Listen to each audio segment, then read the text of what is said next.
we're progressing more and more. I know most of you know how to do this, but I want to see if you can follow directions. And the ones who can. The ones who struggle, ask questions, please. Or stop the video and then go back. So now we're going to solve a system of equations using substitution. We're going to use substitution.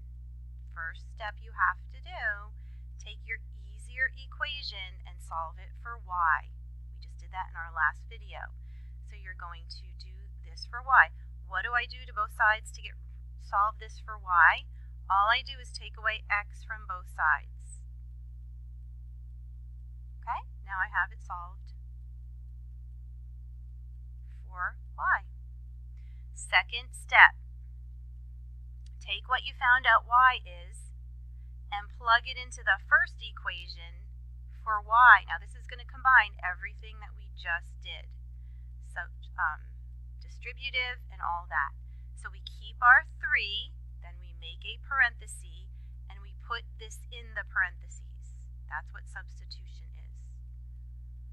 Okay, close your parentheses and make it equal to whatever that was, 12. Okay, now let's do our distributive that we learned in that first video. 3 times 5 is 15. A plus 3 times a negative 1x is a negative 3x. Copy everything else that you didn't do anything with. If you are stuck here, pause this video and go back over it a million times. Okay, now this is what we haven't done yet. We need to combine like terms. Okay, so what are we solving for? We're solving for x. I'm covering them up. Whenever I solve for any variable, I want to cover them up first. So if I'm solving for x, that means anything that's on this side of the equal sign, I need to get rid of. How do I undo a plus 15? Subtract 15 from both sides.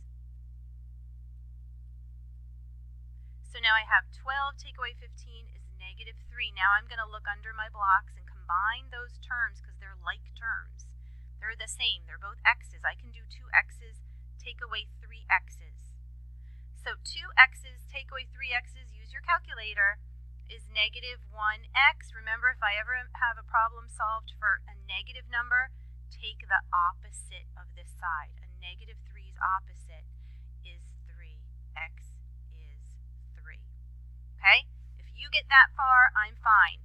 If you want to go back in and find out what y is, by substituting this 3 in here for x, you can do that. Okay? Give me this answer, what x or y is. I'm going to give you a problem, or go ahead and tell me what x and y are. Let me get your other problem. Hold on. So the problem you're going to work on, follow my example. Write this on your board. 3x minus 3y equals 18. X plus y equals 4. Remember, you have to solve this one for y, just like I did here, and then substitute in whatever y is in y. Make sure you do your distributive property. If you're stuck, call me.